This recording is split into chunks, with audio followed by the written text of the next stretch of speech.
We've discussed a lot about the Toronto Maple Leafs and Calgary Flames hooking up at a potential trade, but what might the return be that the Flames are looking for? What young players with the Leafs might they be targeting for potential return? Plus, with the New York Islanders, we've discussed how Lou Lamoriello is looking for a few additions to his team. Who might he be putting on the trade block to try to accomplish this? Plus, we have several other updates, including the latest on contract negotiations on an extension between Elias Pettersson and the Vancouver Canucks. More updates from the NHL's Global Series in Sweden, more news from the waiver wire, and several key injury updates, including the return of a few key players for the Florida Panthers. All that and more coming up next.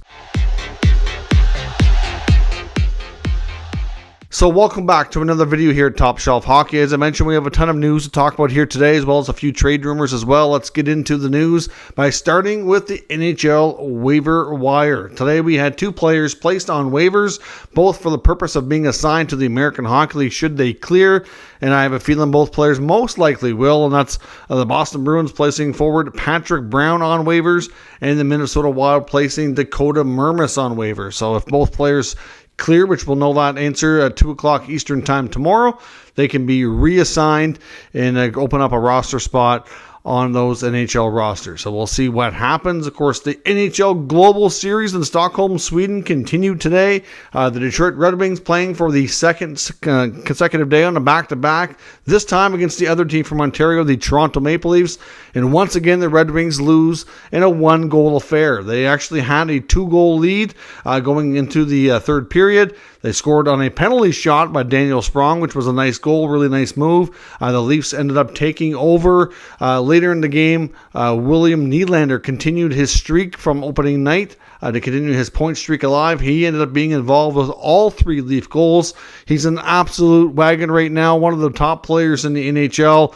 I think it's fair to say he is going to get a huge bag of money when he signs his next contract, whether that be with the Leafs or elsewhere. I think at some point the Leafs need to make a tough decision. At this point, you gotta think that he's a great fit for them, and he really should be re-signing and staying with Toronto. I think he's an excellent fit, and just the way everything works there. But can they have a fourth player be making north of $10 million, maybe $11 million? The way he's playing right now, he has every right to ask for at least $10 million. In fact, I would think he's going to be able to ask for a starting point of the Mitch Marner contract that Marner has now and has had for a few years. Nylander's been underpaid for a while, and he's not only going to want to make up for that, but he's going to want to be more fairly compensated, as seen as closer to being an equal with Marner and Matthews. He's making significantly less than both of them and has been for a few years, and the Leafs are going to have to cough up a big amount of money to keep him in Toronto, which is going to be, like I said, it's tough to lose him, but it's also, hard not to justify paying him. So it's going to be very interesting to see how that all plays out and what kind of contract he gets regardless of where he goes. But for right now, he's an absolute fire to start the season. Several key injury updates around the league. Jack Hughes made a big step forward and is getting closer to returning. He returned to practice, and if all goes well, he will be returning to the Devils lineup here soon. They did win their last game, but for the most part have been a little bit subpar during the Hughes and Hischier absences. They'll be happy to get those top 2 centers back. It's hard to win games without your top 2 centermen in the lineup. The Coyotes are going to be without top 6 forward Barrett Hayton for a period of time, could be several weeks. He's injured. I believe there's a possibility he's going to need surgery. They're saying week to week, but there is some concern it could be several weeks before he can make a return. The Edmonton Oilers and Connor Brown, he's going to be making a return to the lineup as early as the next game or two. He was dealing with a groin injury. He was 1 game off from hitting a $3.25 million bonus built into his contract. Of course, because of the fact that he was out for majority of last season on a long-term injured reserve, he qualified for a contract that pays him a small salary, which is league minimum, but eligible for bonus structure. And the bonus is 10 games played, $3.25 million. So if the Oilers don't have the cap space, they include it in this year's cap hit, which they do not, then that is going to count, or part of it at least is going to count for next year on the cap. So that's they better hope Brown has a better season than he's had so far. They better hope things pick up, because that's going to be an awfully big set of dead cap money if things don't work out and he doesn't remain with the Oilers. And because if he does resign, if things work out, he's going to be looking for a raise. He could be factoring into a big part of their cap next year. So we'll see where that goes, but it's going to be interesting for sure. The Panthers are getting 2 major players back, and they're going to be in the lineup tonight. And those top 2 defensemen, Aaron Ekblad and Brandon Montour, who both had off-season shoulder injuries and surgeries and are fully ready to go. This is definitely ahead of schedule. Paul Maurice originally had made comments back, I want to say near mid-late October, saying that he would be disappointed if they weren't in the lineup by U.S. Thanksgiving. Earlier, I believe it was looking like Montour is going to be coming back by December, and Ekblad might not be till January, but here we are, not even just past the midway part of November, and they're back. And the Panthers have survived an early part of the season with a half-decent record. So you got to think the teams in the division that they play in the Atlantic are going to be on notice now, and be curious to see how much stronger they can be. They're certainly going to be in good shape moving forward. At least they didn't get too far behind the 8 ball without their top 2D missing in action. The Toronto Maple Leaf defenseman John Klingberg is injured. Was not going to play, didn't play today in Sweden. Might miss the other game in Sweden as well, even though he is a Swede. It's unfortunate. It's once in a lifetime opportunity. But apparently the weird part of what they're saying here is that the injury he's dealing with is something he's dealt with his entire career, which is hard to imagine. And there is some rumors floating, like I've heard the term Robida Island. He's on a 1-year deal, of course. I do wonder if he's going to end up, ending up on an LTIR for the year. Like, I can't say that for certainty. I don't know if they're going to be able to trade him. Lots of Leaf chatter, which we're going to get to here later in the video. But I don't know what's going on with Klingberg. This seems a little bit weird, and I wonder where things are heading in that direction. But he's definitely doubtful at this point to play in either Sweden game, and we'll see what happens when they get home. In Columbus, we saw some more benchings of top players. And first-year head coach Pascal Vincent, certainly not afraid to lay down the hammer and be tough on his players, hold them accountable. But there's a lot of people already questioning, is this like almost what you'd call career suicide? I mean, he benched Patrick Laine and Johnny Gaudreau. Second time for Gaudreau now in the recent few games that this has happened. I understand what he's doing to an extent. I mean, he wants to hold his players accountable. He wants his best players to be on the ice in crucial moments, trying to win games. And even though their most experienced and theoretical best players haven't really been their best players. But if you take a look at the breakdown of an from an analytics perspective, Johnny Gaudreau actually hasn't been that bad. A lot of his playmaking, which is what he's most known for, has been happening and creating a lot of good chances. Based on the breakdown of the numbers, it looks like a lot of it is the fact that teammates are not finishing when he's setting them up. So, I mean, I personally haven't seen a ton of Columbus this year because of the time difference and a little bit of the games that have been available to me. But I know I've seen them play a little bit, but we'll see if maybe the Jackets fans can chime in on that. But I know from what I've seen, I think it's fair to say they haven't always been the best players. I get that. But at the same time, at some point, you kind of have to live and die with your top guys. And at some point, you have to try to let them play out of it. And at what point is he going to be risking losing some of the vets here? I know the Columbus Blue Jackets were in a tough spot. The whole Mike Babcock situation in the offseason, had to be let go, before the season even started. Late offseason change, clearly not what they wanted to do. And it clearly impacted things. This team is certainly not a team that a lot of people expected to be rising up the rankings anyways, but still, I don't think a lot of people expected things to go the way they have with these players, especially like, Kent Johnson's in the minors, Laine and Gaudreau have been benched, like we've seen other happen to other guys. Like, is Pascal Vincent being too hard on his top guys? Like, at some point, like I said, you kind of have to give them a chance to play out of it. And I'd like to know what your thoughts and comments are on the situation. Is he putting his job at risk by losing these guys? Or is he doing the right thing, being hard on them and holding them accountable? And, you think what he's doing is perfectly okay. Now, when it comes to Elias Pettersson in Vancouver, we've seen the interview with Elliot Friedman that he conducted in the offseason, and certainly made it sound like Pettersson was in no hurry to sign a contract extension with Vancouver. And based on how last year went, that totally makes a lot of sense. And it made it sound, though, like he might wait till the offseason before they get into it, and that doesn't really seem to be the case right now. There is some talks ongoing. Now, of course, Pettersson's not a UFA, so even if they did wait, it's not the end of the world, but certainly you don't want to have a situation. I think a lot of fans were concerned, and they've seen what happened with other RFAs like Matthew Tkachuk and things like, just because they weren't UFA doesn't mean they can't force their way out of town. And obviously I think Pettersson wanted to take the wait and see approach, which was, again, fair, but I think based on how the season started, I think the Canucks are kind of excited and see a brighter future than they might have envisioned before.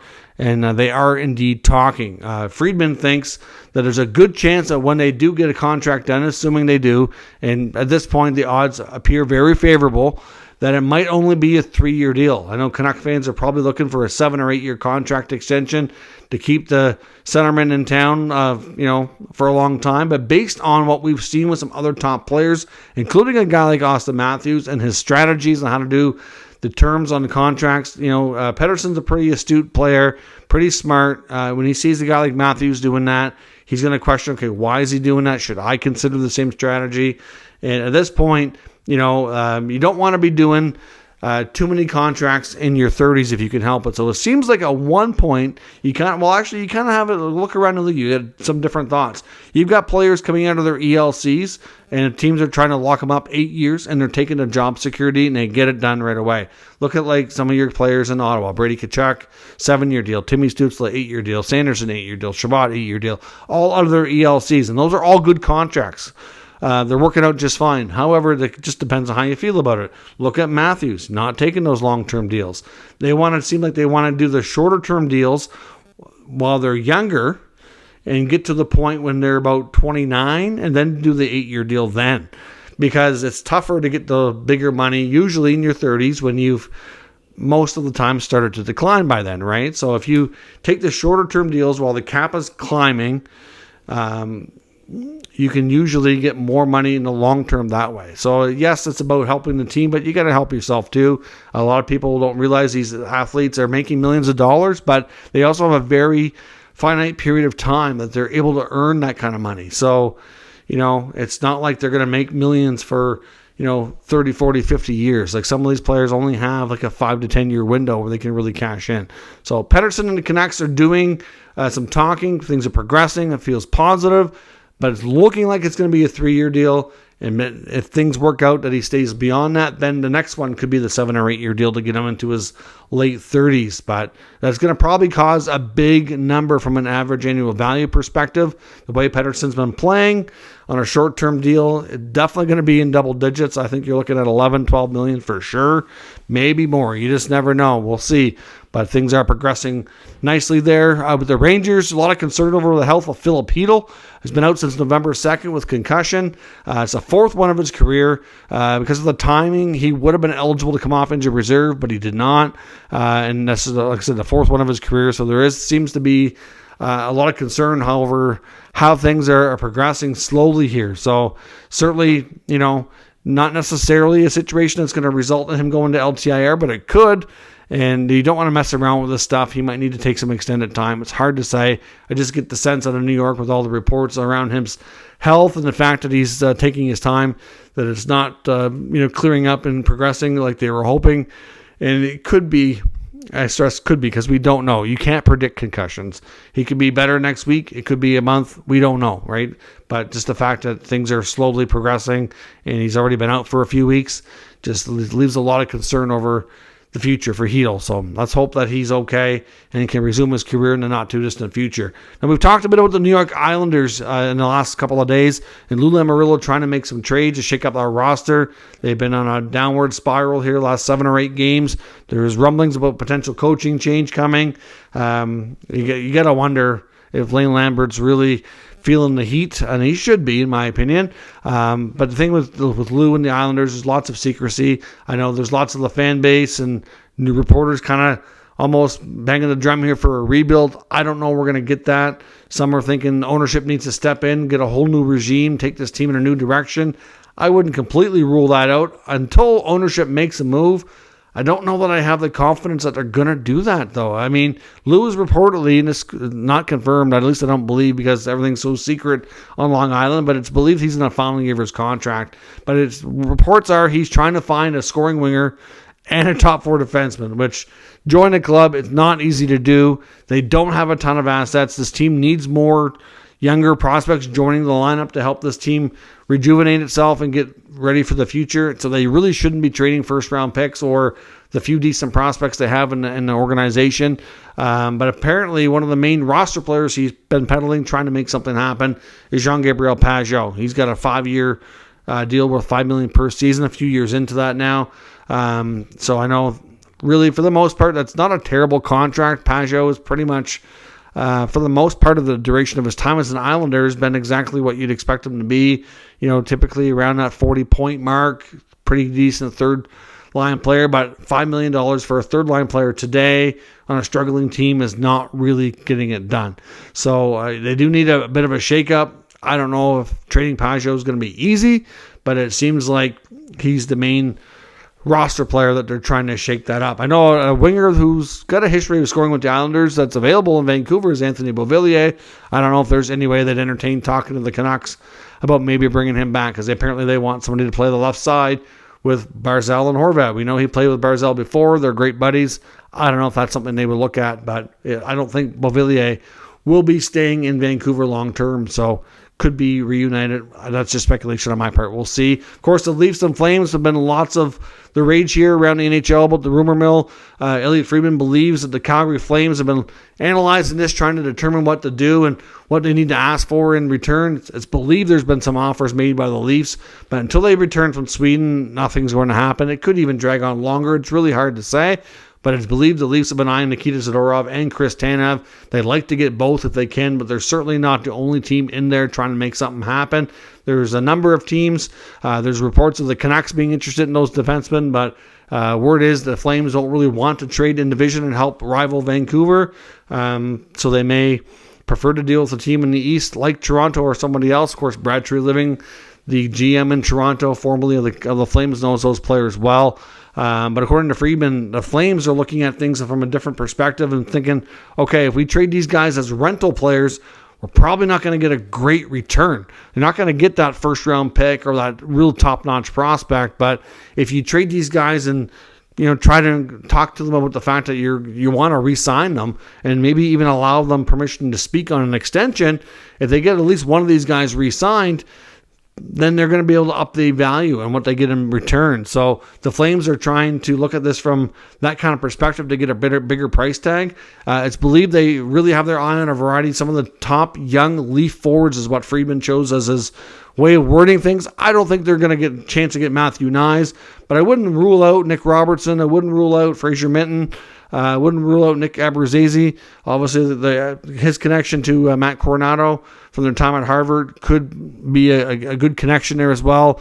So it's kind of believed here that I'm not sure if the Leafs will get both, but if the Flames want to retain some money, that'll up the value. And if they want to try to allow the Leafs to talk extension, which seems to be the strategy here, getting these guys re-signed, hopefully to get a better return, because it's pretty well known. Doesn't matter who you are, trading as a rental, it's just not going to get that same kind of value. But before the Zadorov trade request went public, just in the past week or so, there was a lot of interest around the other defensemen, including Tanev and Hanifin. There's, like I said, a number of teams in there. The Leafs are far from the only team. They seem to get a lot of the attention because of the Brad Treliving connection and the fact that there was word from Elliot Friedman was talking back earlier this week that one of the Leaf players told Nikita Zadorov when they were playing last week, "You're exactly what we need." And I kind of get everything all hyped up here as well. So will we see a Leafs and Flames trade? I do think the odds are pretty good. What Leaf young forwards would be included? Hard to say, but the Flames are going to try to excrete as much as they can and try to get a better return, and allowing contract extension discussions might be the best way for them to go about that. So let me know your thoughts on today's news or rumors down in the comments. We'll discuss further. If you're new to the channel, make sure you subscribe and stick around. We'll keep you up to date with the latest news, rumors, and analysis of all 32 NHL teams. Thanks for watching, and I'll catch you next time.